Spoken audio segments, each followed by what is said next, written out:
Hello and welcome back to TNWKS, the Now We Know show, the show where we discuss a topic of interest, and by the end we will have learned something new, and hopefully you will too. I'm Zak. And I'm Buzz, and this week we're talking about dun dun dun killer asteroids. Killer asteroids, oh my god.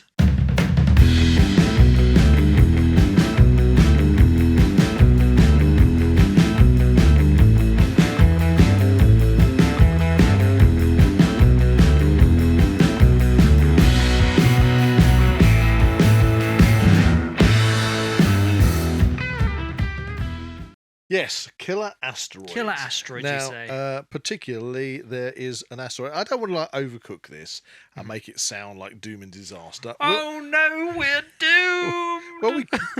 Well, I mean, I'm not pulling any punches. We could be, but we could be at any point. But yeah, we'll discuss that through this episode. But in particular, a particular asteroid that's heading towards Earth in 2029.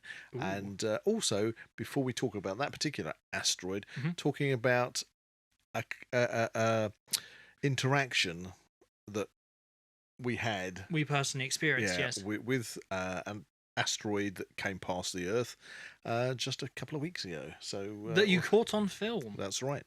But first, are you feeling parched? Oh, I'm particularly parched, yes. Look, I am so parched. This is the famous coffee cup. It keeps appearing on the videos. On the Dalek coffee cup. It's empty. Look, there's nothing in it. We need a coffee. So, if you fancy supporting the channel, please buy us a coffee using the link in the description below. Small help means a lot. Thank you very much if you do. And always, thank you, Dave. Dave's always buying us a coffee.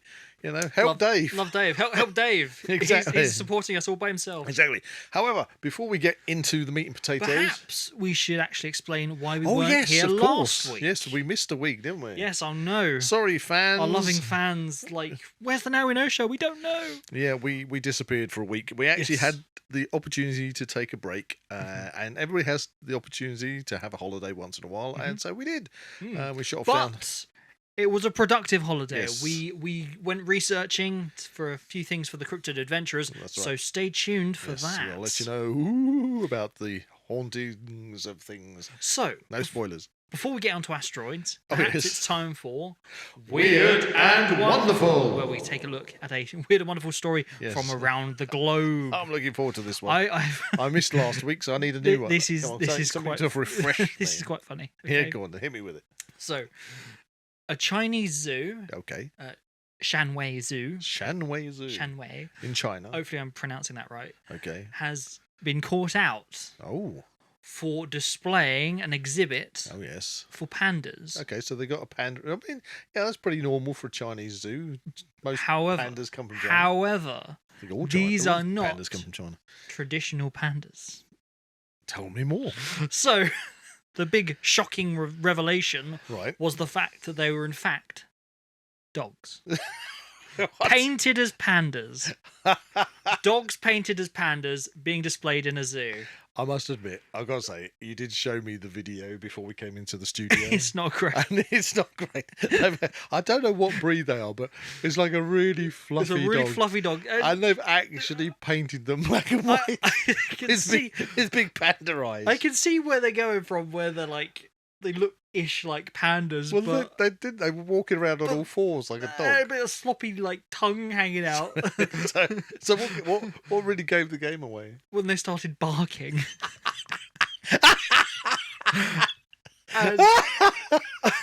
I'm not a zoologist, but I don't think pandas bark. I don't think they do bark. They tend to like just sitting around and chewing bamboo and having funny videos of them sliding down snowy slopes. And things. I mean, why would they do that? I don't come see the pandas. In the 21st century, I don't think you could ever get away with that ever, and they obviously didn't. That's so funny. That is pretty weird. Oh no, we couldn't get any pandas. What do we do? Dogs. That's ridiculous. I know. It is particularly weird Oh, and man. wonderful. That is, I mean, to paint dogs and try and pass them off as pandas, that's hilarious. Hi, I would like to hire you to be an artist, a dog face paint artist, Oh, I suppose. or a panda artist. I'll tell you, if you can go That's on the niche. anybody listening to this or watching this, very go on the internet. If you can find the video, it's hilarious. Definitely do. Check it out. Hilarious. It's funny. Anyway, slightly less funny. It depends on where you want to look at it, I suppose. Ooh. But yes, killer asteroids. Killer asteroids. Also kind of known as Neos. Okay. Right. So is this? Do I get a horn for that? So Yeah. What you're meant to ask me? What a Neo? What a Neo? Near Earth object. Oh, okay. I thought There you you were go. talking about Matrix for a second. No. A Neo is a near Earth Keanu object. Reeves Anything, flying through the sky. anything that comes close to Oh Earth. no, it's a Neo. It's a Neo, is it? Ooh. Anyway, so let's go back to Friday and Saturday night, or should I say Saturday morning of the 14th and 15th of September. Okay. If you look it up on the internet, it turns out that in Swindon, residents spotted a fireball in the sky. Okay, Ooh. some spotted a fireball on Friday night, and others reported seeing a fireball on Saturday morning, you see. And it's all to do with that there was a 33-meter long asteroid that passed close to Earth, okay, but the explanation for the fireball remains unconfirmed. Oh no. What I can say is that NASA had predicted that the asteroid 2024 RN16 would pass the Earth travelling at 65,095 miles per hour. That's specific. Yeah, it's very specific. And around the same time, another smaller asteroid named 2024 RK13 also passed even close to Earth. Great. And they passed on the same evening. So I'm assuming this was the evening of Friday night on the 14th of September at around 9:05 p.m. Okay. If they had hit the Earth, the result though would have been extremely destructive. But we're talking about 33 meters wide, about 100 feet. I mean, isn't it? that's kind of feels a bit crazy. If that is entirely true, the fact that it could have been so destructive that even that fact, and they did know about it, the NASA and everything, they still didn't tell us anything. No, it's interesting because we just witnessed it. Well, actually, this is the thing. I didn't hear anything in them, and I'm usually, my ears prick up at these kind of things because I've always been an amateur astronomer and citizen scientist, as they like to call us these days. These things I always like try and keep on top of, and certainly in the news and everything, it's kind of like tells you after the event. Yeah, and I found out about this because of something that occurred with us, which I'll get to in a moment. But as you say, there was nothing publicised that I came across that it's in sort of the mainstream media or anything that we were having a flyby by an asteroid. Now, interesting thing is, the asteroid obviously was detected by NASA. It was being tracked by NASA. Probably other space agencies as well, European Space Agency. Almost may have definitely. done. Probably worldwide, to be honest. And obviously it wasn't going to hit. But debris that must have been going along with it obviously did hit the atmosphere, creating a fireball that was seen over Swindon, as I say, on the Friday night, Saturday morning.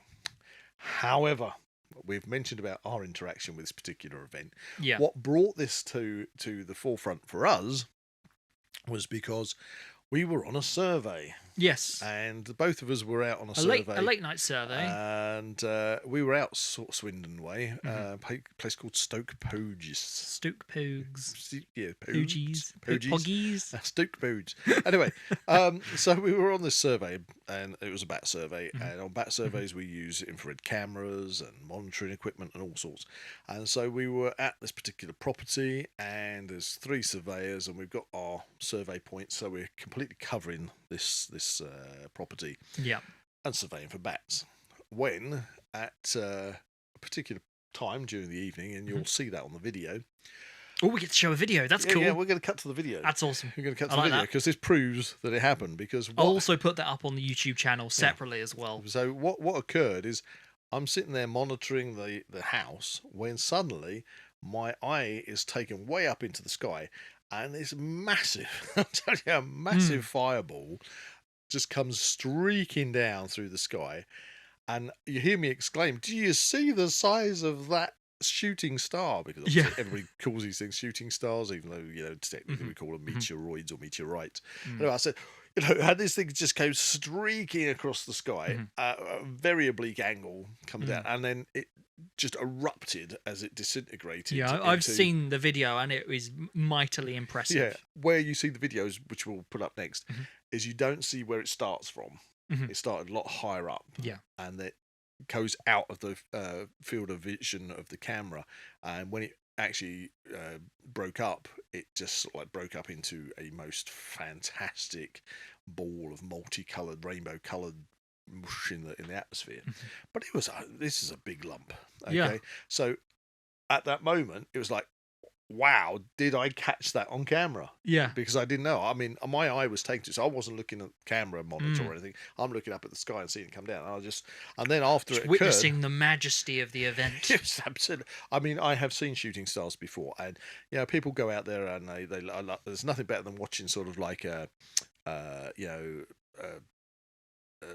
meteorite shower coming in, and you see the little meteorites going across. Well, I remember back in the day we would like lie on the trampoline looking at the shooting stars and things. That was really good fun. A big 30 foot, what was it, about 15-foot trampoline, where you chuck all the sleeping bags and everything over it. And I'll tell you, if you've never done it before, if you've got a trampoline in the garden, cover it in blankets and sleeping bags, and it makes the most perfect stargazing platform. Because you just lie there and watch the sky, and it's fantastic. Extremely comfortable. But you see them, and normally you see the little meteorites, and it's like, oh, there goes one, there goes one. And on occasions over the years, I've seen some big what do you call, shooting stars, meteorites, blazing across the sky. This one was big. Okay, so let's cut to the video and let's take a look at that. You'll see what I mean. Whoa! Did you see that shooting star?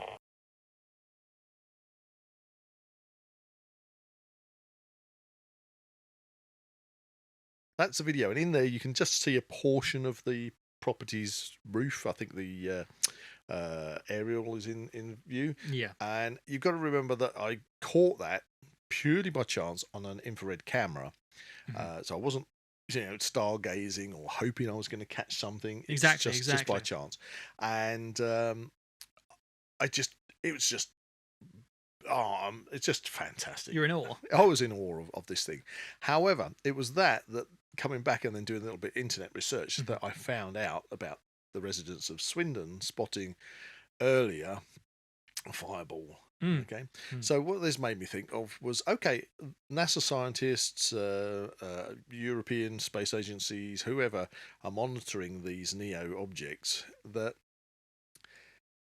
the big objects might come past, but it doesn't necessarily mean that they've spotted other chunks that coming along with it. Yeah. Because so, obviously in that instance they would obviously default to the main body of whatever's coming at us instead of kind of the debris fields surrounding it. They could have, depending on the size of the object, their own kind of microgravity, if you like, which attracts other bits and pieces and debris that is coming hurtling through space with it at however many miles an hour, 65,000 miles an hour. Jesus. But that must have been a hell of a big chunk, to be honest. And obviously it didn't get through the Earth's atmosphere. I saw it break up. But as I say, coming back and researching, now I did report it. I filled in online forms, filled that in, sent in video. I've had no response back from anybody. What was that on? That was on a site online, which I can't remember off the top of my head which one it is. I do mean to go and report it to some others as well if I find it, but I just went in there. I wanted to log it there and then. Yeah. So I logged it with one agency, sent in the video, sent in still photographs, all the information, and I say I haven't heard anything from that. Not that I necessarily expect to. Yeah. But I also, since that point, I put the video up online, so you can view it again and again online. And I did get a singular response from one person in London that commented saying that they had seen it as well. Right. But after a few days going by and checking social media, checking news outlets and things, obviously we had the report of Swindon residents seeing things on Friday night and Saturday morning, but absolutely zero when it comes to that one that I saw on Saturday night. Right. Yeah. I haven't seen any reports of anybody seeing that. That's interesting. Apart from that one comment from somebody who said they saw it from London. Yeah. And anyway, so that's what spurred this particular podcast, because that event happening made me sort of look at fresh research, etc., etc. Yeah. And if you didn't know, there is a near-Earth object which is approaching Earth in 2029, and it's an asteroid known as Apophis. Apophis. It's kind of hard to say, isn't it? It's Apophis. It's asteroid Apophis 99942. There you go. Now you know. However, hey, more information. Do you want some more information? It is 335 meters across. Oh. Okay, compared to the one we were talking about, which was 33 meters across. Oh God. Okay, that's like over 300 meters wide. I know. Oh dear. It's kind of peanut shaped, supposedly. Death by peanut. It's death by peanut. Really large peanut. Well, it was observed back in 2024 by astronomers Roy Tucker, David Tholen, and Fabrizio Bernardi. You get points for that. Oh, do I get points? Is that point scoring now as well? I don't know. But you definitely get points. The horn is more for factoids. There's a factoid. It is a factoid. So they spotted it in 2024. Yeah. And at the time, it was marked as the most hazardous near-Earth object ever for Earth at this present time. At the present time, okay. Because its orbit at the time hadn't been calculated, and there was a very, very high potential of it hitting the planet. Out of interest, offhand, do you know the size of the asteroid that wiped out the dinosaurs? I don't. However, it was quite large. It was quite large. I don't think it really takes. I think if if Apophis hit the Earth, okay, if it hit the big Earth, I looked at calculations, and off the top of my head, I believe it said it would be have the same release of energy of hundreds of nuclear missiles or bombs going off at the same time. Great. But I don't know if it would actually create an ELE. So that is ELE. Yeah, an ELE. What's ELE? ELE is an extinction level event. Oh, which you were just talking about with dinosaurs, where you're pretty much destroying like 99.9% of the life on a planet. That's not good. And of course, then surviving things manage to pull it through. But you don't want an ELE event. No. But if you had if Apophis hit the Earth, it would be a very major disaster for wherever it hit. And I dare say that it would have ramifications around the planet. Yeah. However, since 2024, the NASA have obviously been tracking it as well as other space agencies, and they don't believe it will. They don't believe it will hit the Earth in 2029, but it will come close. Okay. How close? Okay, so it's going to come about 20,000 miles. And that sounds a long way, but when we're talking about space, it isn't. No, that's closer than some of our geosynchronous satellites. That's probably a better way of putting it. If you've got the Earth and you've got the satellites going around the Earth and you've got geosynchronous satellites that may be monitoring, I don't know whether they're monitoring weather or Google Maps, I have no idea, but it will be coming past us, between us and our own satellites. Yeah, that would be incredibly lucky for any of them to. It will be able to be observed from the eastern hemisphere. Eastern Hemisphere. Okay, so I don't think we're going to get to see it over here, but hopefully we'll get to see images on the internet and TV. However, so it's not going to hit us. There is a higher risk of it hitting in 2068. Right. And just to calm you down, it should be okay for at least 100 years because it keeps coming back, you see. So you should be all right. It probably won't hit us. Oh, great. Okay. I didn't want to be the purveyor of doom and disaster. The fourth horseman of the apocalypse over here. Well, I say that. Geez. I mean, I say Apophis, but Apophis is the name of an Egyptian god of chaos. So there you go, of destruction. Oh, do you want to toot your own horn I here? can hoot my horn. Yeah, there you go. Another factoid. There you go. He knows. There you go. He knows things. I don't think I've got a single hoot here. I'm just funny. So, but NASA are sending. Okay, so do you remember they sent a satellite to? They called it the DART project, which was the double asteroid redirection test satellite that they sent to hit a small asteroid. I can't think of the name of the asteroid. That wasn't too long ago, was it? Dimorphos. That's it. Wow. And they you want to knock it out of the park. Oh, there you go. They hit an asteroid and proved using DART that they could alter the orbit of an asteroid, depending on the size, etc. etc. But could in a similar sense, could something redirect it to hit Earth? Good point. I like your questions. So I think from what I've been reading up, Apophis, if it collided with something no bigger than a fridge, that could redirect it in our direction. Just those extra little bit. But it could equally, thinking about it, it could equally direct it further away. Okay. So what are you talking about? The odds. The odds of Apophis hitting us in 2029 are calculated to be about 1 in 2 billion. Oh, okay. Well, yeah, okay. So that's... But it's not a no. It's not a no. And the reason I say this is going back to my original observation of that dirty, great big whatever it was that burnt up in the atmosphere. You don't know what it's dragging with it, or what's around it, exactly. You know, and you don't know what it might bump into. I mean, you know, there are lots of things outer space is pretty empty. It's a pretty big place. It's a big place, but it's also pretty empty in the void.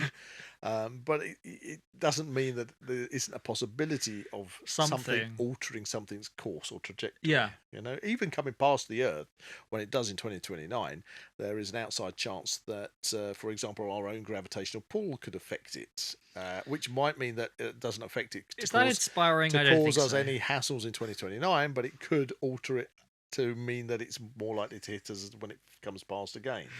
You know, so there are all these things. But it is a fascinating subject because we know Apophis is there. Yeah. We know it's coming really, really close. Mm-hmm. We know it could cause a huge amount of destruction if it hit. Yeah. But we trust in space agencies to actually spot these things. Yeah, and tell us. You know, that would be really handy. Because we don't know if they have spotted exactly, things. and we didn't know you were going to capture that video. No, that was just happenstantial. And that's my point. That just proved that there could be something else. Yeah. Dragging along at the same time. So going back to that Friday, Saturday morning on the 14th, 15th of September. NASA obviously did say that there were going to be these 2 asteroids coming past us, but obviously there was no mention of anything any space debris hitting the atmosphere, which it did. It was observed, and then we observed that absolutely fantastic fireball coming down. So, 2029. What could it mean? Hopefully, it's just going to be a fantastic event to watch out for. But at the same time, I think we should just bear in mind that there is always potential, if it's not from Apophis, that it could be potential at any time of a Neo to actually, find its way through the Earth's atmosphere. Perhaps in that sense, maybe the topic for another podcast would be maybe along the lines of the prepper episodes that we do. Yeah, we could do that. I know we've done solar storms, but perhaps prepping for an asteroid strike. Yeah, that would be a good. Yeah, we could do that. One. Yeah, what could that mean? If you obviously where the strike is. Are you in ground zero? Ground zero, you're not going to say much other chance, side of the planet. But further away, Yeah. What how it might I feel like affect you. that'd be quite good. That's pretty cool. Pretty cool. And maybe beyond that, maybe like a follow-up podcast in 2029, if the Now We Know show is still perpetuating around the globe at that point. If we survive. Oh, no. Well, actually, out of interest, the another little factoid: Apophis, just remembered, is roughly about 4.6 billion years old. Oh. So it's been around a long time from the forming of our solar system. So they are sending probes to it. I think the Osiris probe is going to there, and it's been renamed Apophis Explorer Spacecraft. I think. But they are looking to take spacecraft too. I think. So I don't think NASA's the only one that's doing. In that sense, do you reckon how large is this particular probe? Is it fridge sized? Well, yeah. I think going back to your previous point, they could be redirected. Yeah, I'm not sure. I'm not sure if it's the one that actually did the DART project and fired out the smaller one that hit the asteroid Dimorphos. So I'm not sure. I think it might be the same probe that they've now redirected to intercept Apophis, because they obviously want to study it as it gets closer to Earth. Yeah, but it's all fascinating stuff. Having the whole idea of these things, and I've got to take myself to actually witness that object burning up in the atmosphere was absolutely stunning. That was, you can see why you're extremely lucky, because I remember when you spotted it, and unfortunately I was just in the wrong place at the wrong time to see this. I was under some trees, and you were the opposite side of the building from where I was. Yeah, unfortunately, it would have been behind you. And you were like, Zak, can you see this? Can you see this? I was like, what am I supposed to be looking at? I don't know. Because I mean, when it comes to things like meteorites hitting the atmosphere, shooting stars, you'd expect them to happen and to be over and done with between probably 15 and 30 seconds. Yeah, before they burn up. So it doesn't give you enough time to sort of say, well, actually, if you just stand up, turn around, it's just over there a bit to your left. Yeah. It doesn't really give you the opportunity to blurt out the directions. Not really. Just got to be lucky enough to be in the right place at the right time. Well, which you were, and obviously you got it on camera as well, which was fantastic. Which I can't believe, and that's there for posterity, really. But as I say, what it prompted me to think about was, for this particular podcast, that yes, we do have a near-Earth object which will be coming past in 2029. It is a lot bigger than these two that already came past recently, and so even though it's predicted not to hit us, obviously with a 1 in 2 billion chance of something could affect it, and it would, but I just think that it's worth thinking about the fact that it could also, coming in at that close range, there could be other objects that just haven't been seen that are travelling with it, because obviously that's what occurred the other night with these other two. They were predicted to pass by. They did pass by. People did see a fireball over Swindon, and then I caught this one on the Saturday night, well after the event had been predicted to happen.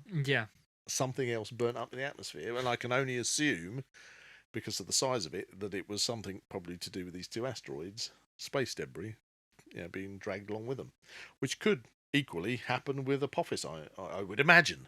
So I would just say, be prepared. Be prepared. Should that be this week's words of wisdom? Be prepared. Perhaps. Perhaps. So I think that all this is a very fascinating thing. It's all true. It's real. It's something that we can observe in 2029.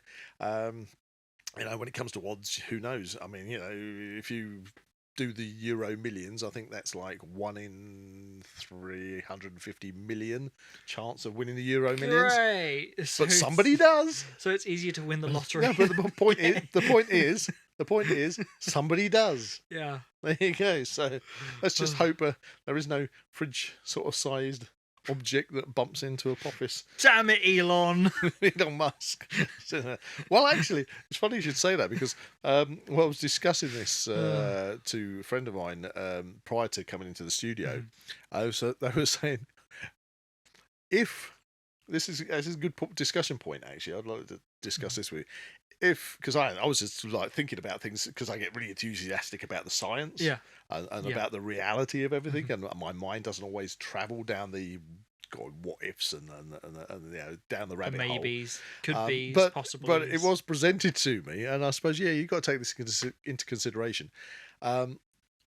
Is this why Elon Musk and everybody are suddenly rushing to build spaceships that can take them to the moon in the next few years, to have a moon base?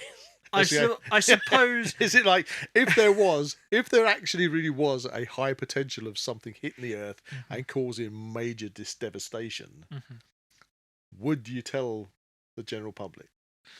Well, that's very speculatory, isn't it? Well, would a government or a space agency or anybody like in what are those movies? Armageddon, Deep Impact. That's it. It's like we should have dug those out and put them behind us. Oh, that'd be quite the search. Yeah, but if you're in that situation, would you actually tell the general populace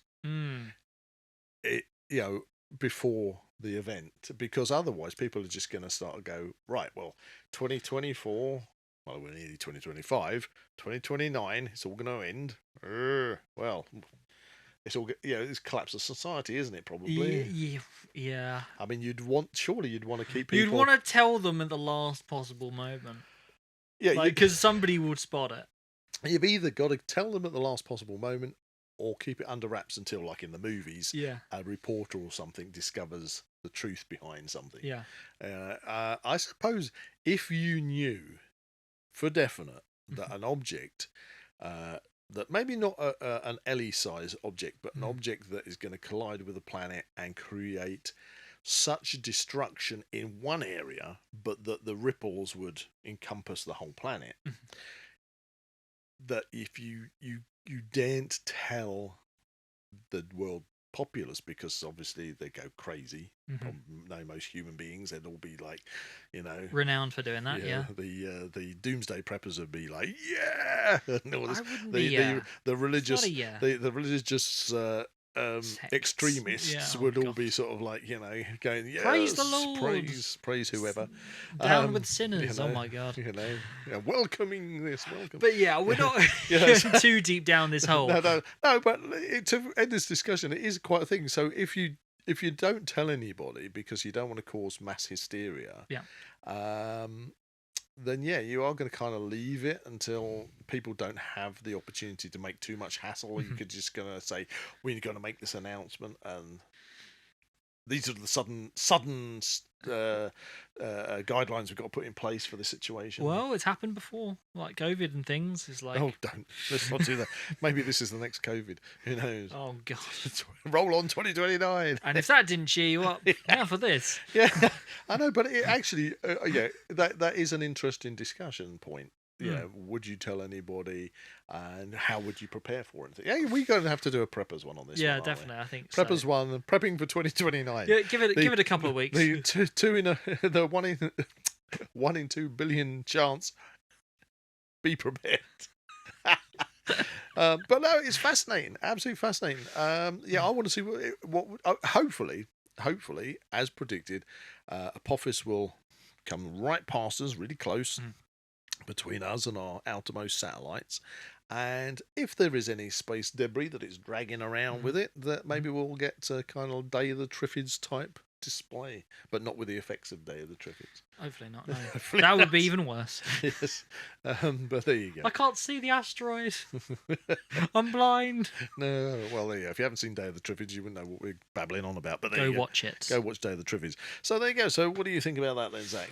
What are your feelings? I'm not sure to be happy or sad about that.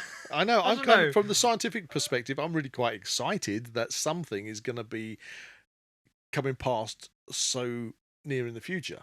I mean, I get that, but also I don't want it to hit Earth. I like it. The possibilities, though, go. I live here. I think the possibilities of it actually colliding with the Earth go up. So roll on 2068. I don't know. Hopefully, I want to live forever, so I will be around in 2068. Fingers crossed. But obviously, you will be. Oh, great! Be prepared. But there you go. So I just think it's crazy. Asteroids. They might kill us. they might be the end of the world that we know as we know it. Yeah. So perhaps on that note, we should move on to... Oh, yes. Wisdom of the week. Okay, this wisdom of the week. I was trying to be a bit more upbeat with this. Are you ready for this? I'm ready for it. Okay, wisdom of the week. Bestow your wisdom. In life, always keep your face towards the sunshine, and shadows will always fall behind you. There you go. There you go. Ah, that's a bit of a... That's not That's the a- sun. That's That's not the sun at all. It's getting brighter. Oh my God. It's coming our way. Oh, well. On that cheery note, while you still got the opportunity, Buy us a coffee. It'd be much appreciated. at least while we're watching it come down, we can, like, get a bit of caffeine in the old system. Yeah, good for the... Get running. The internals. Run! Any support is greatly appreciated. Thank you very much. We love you guys. You are the best. Link in the Thanks for description tuning in. Thanks for watching. below. If you enjoyed this podcast, please like and subscribe to this channel and comment below any suggestions of further topics or activities you'd like to listen to in future episodes. Ooh. Yeah, that would be really cool because we love getting suggestions from you guys. So that's a big peanut-shaped death from the skies goodbye from Buzz. That was very peculiar. I was wondering where you were going to go with that. And that is a super massive Neo goodbye from Zak. Oh, I don't know. This has been a crazy one. I love this one. You are crazy. I think we are I've enjoyed crazy. this. I've enjoyed this. Anyway, yeah. Asteroids. Goodbye.